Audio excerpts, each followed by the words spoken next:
So some of you guys have been looking for an update on the grafted red leaf Japanese maple trees that we did last spring. So what I did was I had some rootstock here that I did from my seedlings. Those videos we did several years ago, so those seedlings were grown on for several years. And then we grafted some scions from my Bloodgood maple out front onto those seedlings, onto that rootstock. And we did that last summer. So some of you guys are saying, hey, we want updates. So I'm going to show you the update now. And I will tell you before I show you, I was hoping for some better results, but I'm going to show you anyway because nothing's perfect in nature. So there they all are, tucked back behind all these figs and that beautiful thornless raspberry.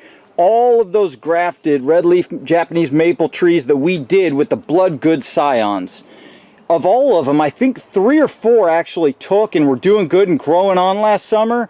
And for some reason, I just don't think there was enough time through the summer for them to get fully established. I should have brought them inside. I thought about bringing them inside and I didn't. And I paid the consequences. But this is the only one that actually made it. The rest of them, here I'll show you. Eventually, that one was one that was actually doing well. It just didn't make it. It didn't come out after the winter. It was a long, hard winter and it died back. And now all the old growth from the rootstock is coming up. Same with this guy here. There was a real nice one back over in here. And it was doing good. You can see that was the old scion right there. It grew all the way up a foot high there. But it died back and all that is the rootstock growth. So let's get this guy out of here and let's talk about it. So there's our beauty in all its glory, the one that actually made it. And I know what went wrong. I took them in the summertime and there just wasn't enough time for them to get fully grafted on. Well, I shouldn't say that. They were fully grafted on, but there wasn't enough time for the new branches, the new scions, to really put on good solid growth and become robust enough to withstand the cold temperatures of winter here. They were doing good. If I would have brought them indoors, then I think they would have done just fine, but I would have had to keep them indoors with lights and heat and everything else through the winter. All that being said, we got one nice grafted Bloodgood Japanese maple. So we got our root stock here from our original seedlings that we had, and then we've got our grafted Bloodgood scion on here, and it's growing on into a beautiful, beautiful, healthy Japanese maple, and it's going to look just like the parent out in our landscape, which is absolutely gorgeous. And I can't wait for this guy to put on some size. I'm going to pot it up into a bigger pot probably this year. But let's take a look at this graft here. Get my hand behind here so you can see that. It has taken very well. It's really solidified in there onto the rootstock. I peeled back that grafting tape so you could see that a little better.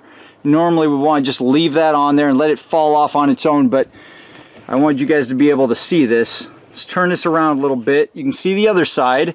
I mated it up on one side because that scion was smaller than the rootstock. But it's growing in there really well. You can see. No problems at all. And now this guy, all I have to do is just keep any bottom growth from growing out from the rootstock. But the truth is, as this guy, there might be a little bit of growth. As this top growth grows, it's just going to put its energy into that. And I'm not going to have to worry about the rootstock really at all. So there's the one that made it. I wish I could have shown you that 4 or 5 of them made it, but this was the only one. And now I've been getting a question from a lot of you guys that, you know, maybe new to gardening, or you haven't done a lot of grafting, or you don't understand the concept behind it. So I want to explain that here for a second. You know, some people are saying, hey, how come you grafted that scion onto the rootstock? The rootstock was red. Why don't you just keep the rootstock? Well, you know, that's a thought, and I'm going to show you something here in a few.